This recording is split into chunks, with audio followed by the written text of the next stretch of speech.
Bonjour, je suis Mélodie Bouya, business coach, entrepreneur. Je suis cofondatrice de Unstoppable Winner et nous aidons les gens à créer leur propre succès et à transformer leur talent en business. Je fais donc mon parcours universitaire, si je commence par là, universitaire à SGAE. C'est l'École supérieure de gestion et d'administration des entreprises. Et là-bas, donc, je fais un master en management des finances. Et j'ai eu un parcours, et je pense que cette école m'a beaucoup contribué à ma vision aussi de l'entrepreneuriat. Quelle est ma mission aujourd'hui en République du Congo? Quelle est ma mission dans le coaching?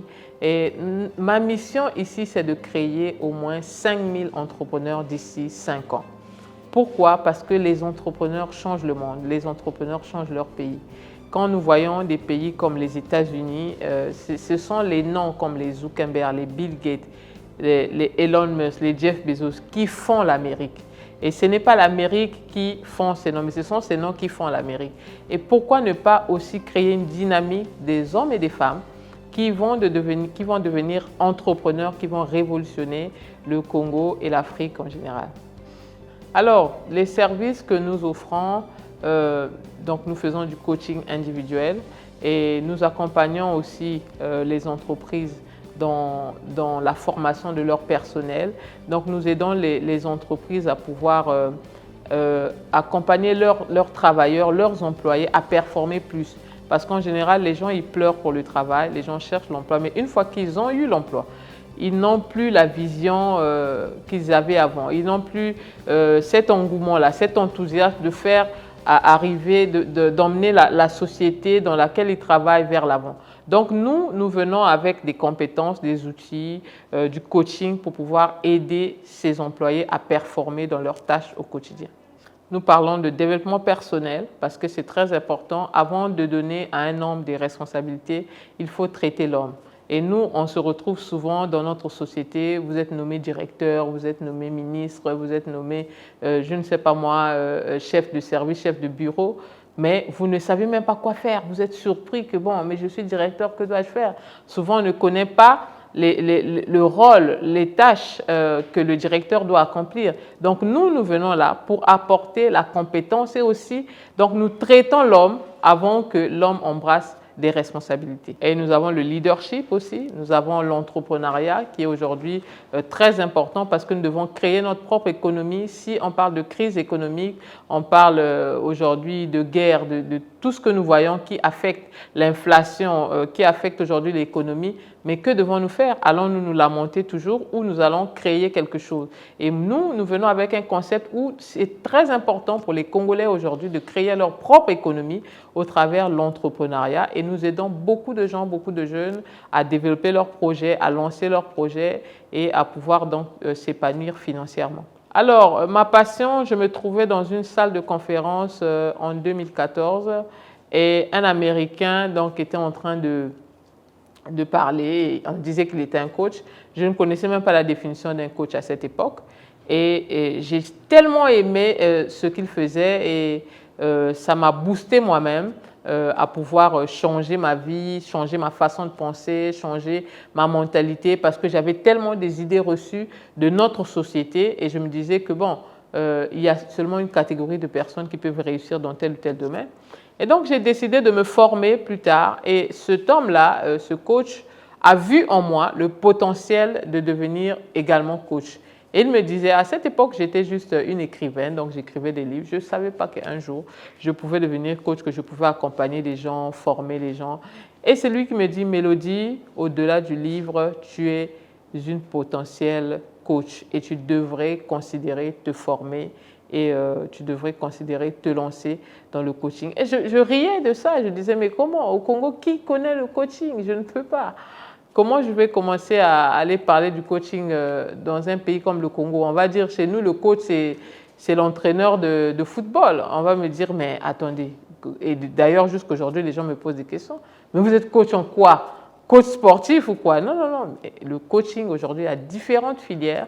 Il y a des coachs dans la spiritualité, dans le business, dans les résultats, la performance. Il y a tellement de coachs aujourd'hui, les coachs de vie. Il y a même des coachs dans des situations matrimoniales et autres. Et donc, c'est de là, vraiment, ce jour-là, il aurait fallu que je me dirige dans une conférence et que je découvre donc la passion pour le coaching. L'environnement congolais aujourd'hui est propice. Nous essayons de faire un peu la communication ou la pédagogie, expliquer aux gens qu'est-ce que c'est le coaching et quelle est l'importance du coaching dans la vie de chacun. Mais vous allez remarquer une chose, que la plupart des grands, sinon pas tous les grands noms que nous connaissons aujourd'hui dans le monde, ont toujours eu une forme de mentor. Donc, que ce soit des chefs d'État, des hommes d'affaires, des grands coachs même, ont toujours eu dans leur parcours une forme de mentor. Ça veut dire quoi? On ne peut pas rêver, réaliser quelque chose si on n'a pas quelqu'un, un modèle qu'on peut imiter ou quelqu'un qui nous montre le chemin. Donc, c'est aujourd'hui plus qu'important pour tout Congolais de pouvoir penser ou considérer à avoir un mentor, sinon pas un coach. Alors, le résultat et surtout l'impact, je pense que vous êtes là, vous avez suivi nos débuts et la constance, c'est quelque chose de très important. Récemment, quelqu'un m'a écrit, m'a dit, Mélodie, félicitations, je pensais que tu devais abandonner dans le coaching avec les réalités africaines, les réalités du Congo, mais quand je te vois, tu es toujours dedans et tu es toujours à fond. Alors, je lui ai dit que la constance et la persévérance, c'est quelque chose de très important. Ce n'est pas parce que vous avez emmené une idée, une innovation qui est mal comprise au début que vous allez tout de suite abandonner. Ce n'est pas parce que vous emmenez quelque chose qui est mal connu dans le milieu dans lequel vous êtes que vous allez tout de suite abandonner. Nous avons fait de la pédagogie, nous avons expliqué aux gens pourquoi vous devez avoir un coach, quel était le rôle d'un coach et aussi, surtout, il y en a que nous avons au début, dans nos débuts, coaché même des gens gratuitement. Et ce sont ces gens qui ont fait notre publicité parce qu'ils ont eu les résultats attendus. Et donc, ils disent, mais tiens, le coach Mélodie m'a formé, m'a aidé, m'a coaché pour… Et voilà, aujourd'hui, j'ai démarré, j'ai lancé mon entreprise, avoir les résultats que je cherchais, ce que je ne pouvais pas avoir auparavant sans coach, ou encore les années d'échecs. Vous savez, le coaching ici va donc vous aider à économiser les années que vous avez perdues, ou à rattraper même les opportunités que vous avez ratées, parce que les coachs sont en face du monde et donc nous voyons un peu toutes les opportunités autour. Il y a des gens à qui nous avons déconseillé certains types d'investissements et qui les a épargnés donc de perdre de l'argent. Mais s'ils n'avaient pas de coach, certainement ils auraient perdu cet argent. Donc vous voyez, et aujourd'hui donc le résultat est là et le résultat parle lui-même parce qu'il y a des gens qui ont finalement changé leur vie, créé leur entreprise, augmenté leur chiffre d'affaires, augmenté la performance de leurs employés. Et si nous sommes encore là, et si nous parlons toujours de coaching jusqu'aujourd'hui en 2023, c'est parce qu'il y a du résultat et c'est parce que ça marche. Ce qui est vrai, Dieu nous a donné le monde et donc ma vision n'a jamais été de me limiter en Afrique ou au Congo. Donc j'ai pu m'ouvrir au monde extérieur et beaucoup de gens ont découvert donc nos talents, nos compétences et nous sommes sollicités partout. Et quelquefois même, il y a un moment où je suis fatiguée de voyager parce que je dis ben, je n'arrive pas, il y a trop de rendez-vous. Et ici, c'est vraiment une expérience extraordinaire parce que vous rencontrez des gens très ambitieux, très talentueux, mais qui disent qu'ils ont toujours besoin d'un coach. Il m'est arrivé de rencontrer des gens beaucoup, mais beaucoup plus riches que moi, mais qui me disent que non, Mélodie, moi j'ai besoin de ta compétence. Il faut que tu m'accompagnes pour que mon entreprise aille de l'avant. Et c'est là que j'ai compris que le problème du coaching, ce n'est pas seulement… on ne choisit pas un coach seulement en fonction de son argent, pas du tout. Et vous allez voir que Tony Robbins coach par exemple Bernard Arnault, le propriétaire de Louis Vuitton, LVMH. Mais lui, c'est un milliardaire. Il est aujourd'hui la personnalité la plus riche du monde. Mais son coach, il ne l'est pas. Mais pourquoi l'importance du coach? Parce que le coach, il vous tient responsable. Souvent, l'être humain a besoin de la chicotte quelquefois ou a besoin de quelqu'un qui fait un suivi sur ce qu'il fait, sur ses projets, sur sa vision, pour qu'il puisse aller de l'avant. Donc, nous-mêmes, on est quelquefois paresseux ou quelquefois dans la zone de confort. On se dit, bon, mais comme je gagne déjà quelques millions, bon, on pense que ça va, on pense qu'on a réussi. Alors qu'on a besoin d'un coach qui va nous dire, non, non, non, Mélodie, il n'est pas le temps de s'arrêter, réveille-toi. Il faut continuer, il faut foncer, c'est vrai. Tu as allé dans tel pays, tu as peut-être fait 15-25 pays, mais ce n'est pas les seuls pays du monde. Pourquoi tu ne vas pas à Bogota coacher les gens? Pourquoi tu ne vas pas en Nouvelle-Zélande coacher les gens? Donc, quelquefois, même les rêves ou les ambitions que vous n'aviez pas, le coach vous ouvre les yeux et vous dit, regardez, vous avez beaucoup de potentiel et jusque-là, vous avez peut-être utilisé que 10% de votre potentiel. Pendant que vous, dans votre tête, vous pensez que vous avez déjà réussi, que vous êtes déjà accompli. Donc, aujourd'hui, le coach est plus qu'important. Que vous soyez dans une carrière politique, que vous soyez encore un étudiant, vous avez des rêves, vous avez des ambitions, vous voulez aller quelque part. Que vous soyez déjà, vous avez déjà défini ce que vous voulez, forcément, vous avez peut-être votre mission. Vous avez besoin d'un coach pour vous tenir responsable, pour vous aider à tenir vos promesses. Ce que vous avez dit que vous devez faire en 2023, le problème n'est pas de dire, quand on dit bonne année, vous avez dit en 2023, j'aimerais réaliser telle chose, j'aimerais faire tel projet. Mais est-ce que vous avez réellement fait ou est-ce que vous êtes réellement en train de le faire? Le problème n'est pas de dire je vais faire, mais est-ce que vous le faites? Donc le problème, c'est de le faire et souvent faire, dire et faire, il y a un fossé. Et pour faire, quelquefois, on a besoin de quelqu'un qui nous pousse, de quelqu'un qui nous booste, nous dit non, non, non, malgré les obstacles, malgré les difficultés, vous pouvez encore le faire. J'ai écrit et je peux même annoncer la bonne nouvelle, le deuxième livre en train de sortir très bientôt. En ce moment, la maison d'édition est en train de travailler là-dessus à Paris.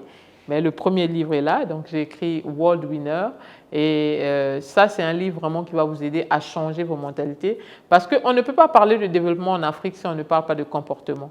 Aujourd'hui, la mentalité, et c'est ce qui définit les attitudes, c'est ce qui définit les comportements des gens au quotidien. Donc vous allez voir que nous avions souvent des mentalités qui sont incompatibles avec la vision que nous avons, avec l'ambition. Vous allez voir quelqu'un qui va vous dire, moi j'aimerais devenir riche ou j'aimerais devenir mon propre patron, j'aimerais créer ma boîte.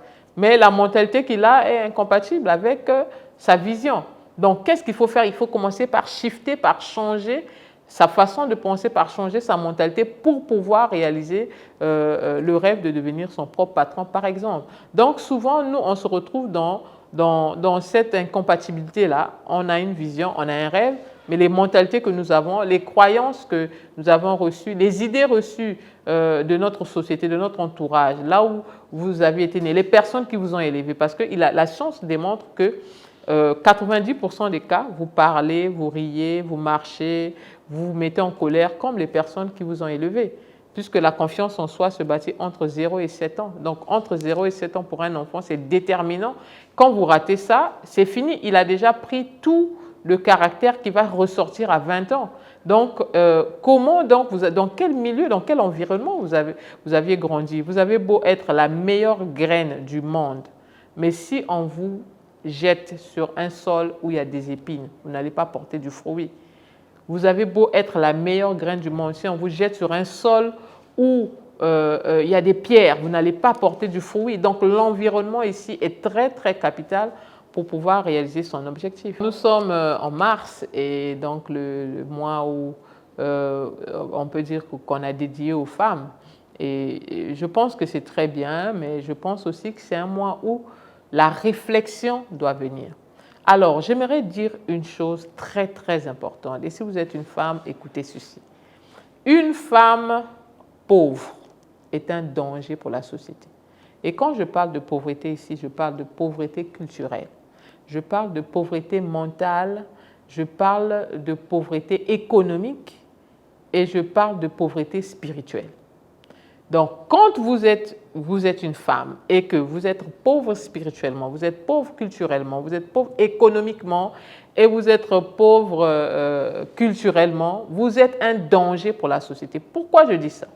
Revenons un peu des siècles en avant ou des années en avant, des décennies en avant. Nos mamans partaient au champ. Donc, elle partait au champ, elle ramenait la nourriture et le soir, elle devait venir préparer pour les enfants et même le mari. Alors, donc, c'était les mamans pourvoyaient. pour le ménage, si je peux dire comme ça. Donc les mamans étaient en quelque sorte celles sur qui on devait compter pour que les enfants mangent et pour que la famille mange. Donc il y avait déjà cette mentalité de battante. Ça veut dire que la femme ne peut pas rester les bras croisés parce qu'elle attend des choses de son mari. Donc, la femme ne peut pas dormir parce qu'elle sait qu'il y a une enveloppe qui doit tomber chaque mois de mon mari. Donc, la femme était déjà celle-là qui était en train de pourvoir, qui avait cette force, qui avait cette énergie de pouvoir faire quelque chose.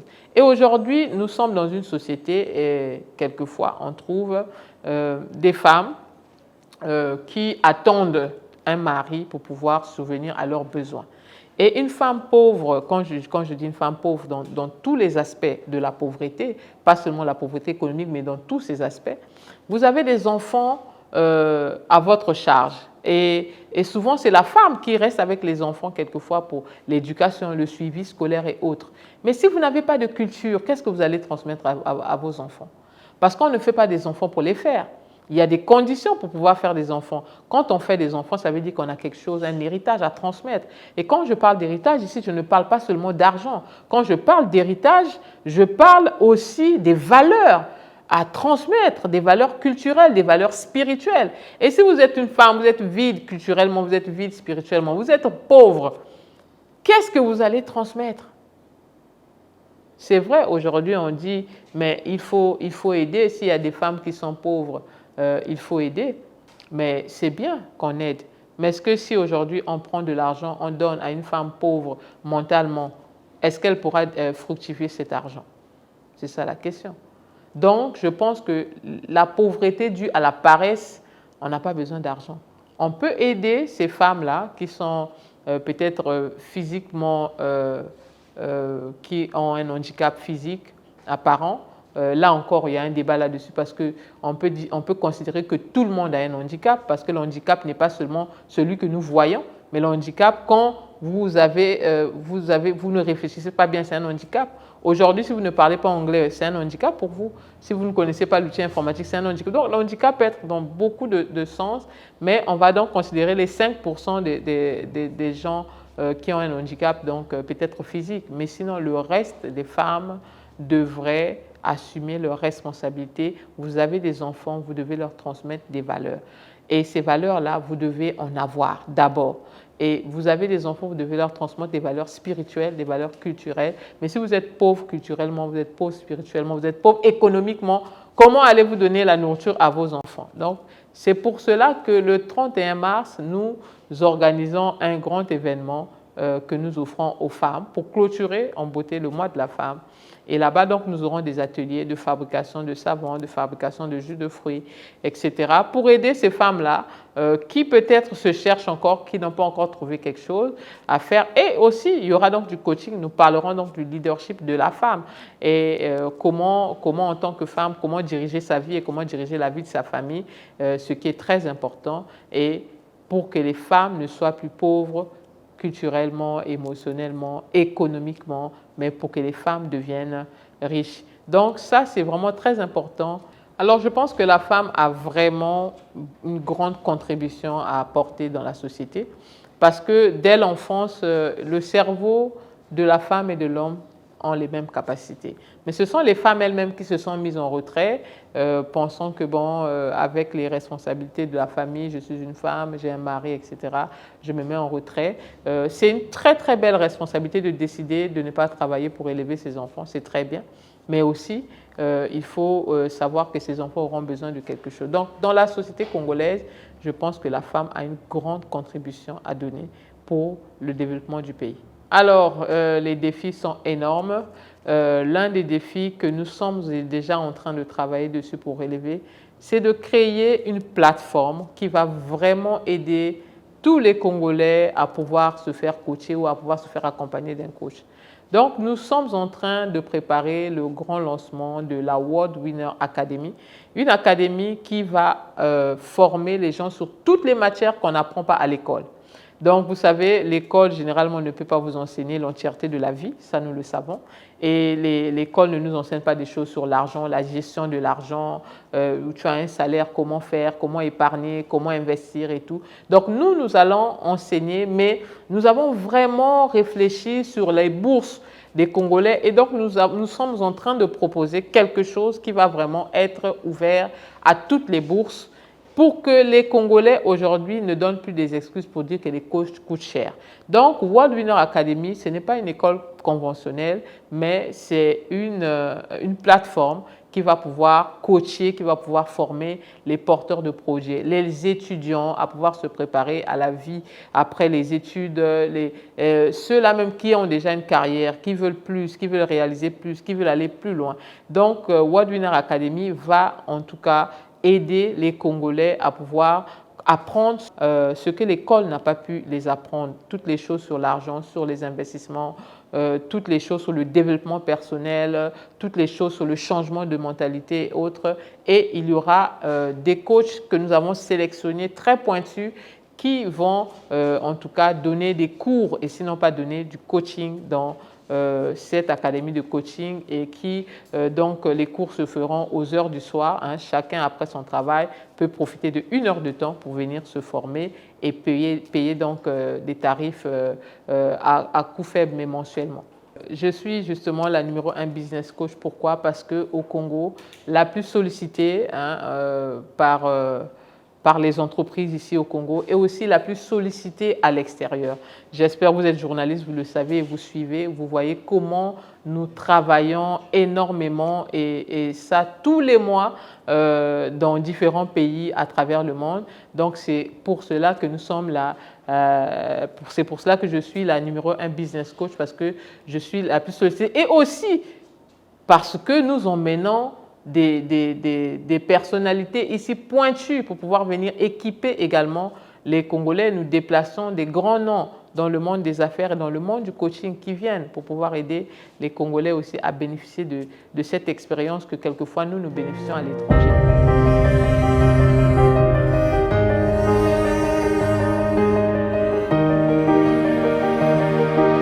Ma devise, c'est la vie à 2 côtés. Et comme le fleuve a 2 rives, et il y a un côté des pauvres, il y a un côté des riches. Il y a un côté où vous êtes dans la douleur, il y a un côté où vous êtes dans le rire, c'est-à-dire tout vous sourit, vous réussissez. Mais si tu te trouves sur la rive de la douleur, ce n'est pas la fin de la vie. Ce n'est pas la seule rive du fleuve. Traverse de l'autre côté. Parce que de l'autre côté, vous pouvez reprendre espoir et c'est le côté où vous allez reprendre le sourire et le côté où vous allez pouvoir relever les défis. Donc, si vous me suivez et que vous êtes en difficulté, vous êtes en train de souffrir ou peu importe le genre de souffrance physique, émotionnelle, financière, peu importe ce que vous traversez aujourd'hui, sachez que ce n'est pas le seul côté de la vie. Il y a un autre côté de la vie. Le côté où vous pouvez vous faire accompagner d'un coach et vous pouvez reprendre espoir. Alors, en 36 secondes, vous me suivez, vous êtes une dame et vous avez un projet, vous voulez réaliser quelque chose. Et j'aimerais vous demander une chose. Supposons que vous êtes musicien ou encore vous êtes artiste musicienne et qu'on vous dit en 2023, quel est votre unique rêve? Quel est votre unique objectif de vie? Vous penserez à quoi? Si Dieu a dit il va réaliser cela, qu'est-ce que vous allez dire? Qu'est-ce que vous direz? Voilà, en 2023, j'aimerais réaliser telle chose. Je suis artiste, musicienne et si je réussis 2023, c'est avec telle ou telle réalisation. Pensez à cela, écrivez cela sur la feuille. Et si vous avez trouvé la réponse, ça veut dire que vous avez aussi trouvé la réponse pour votre vie et pour votre futur. Ayez une vision, définissez la vision, écrivez la vision et ensuite mettez-vous à agir, mettez-vous à l'action et je pense que le succès sera possible.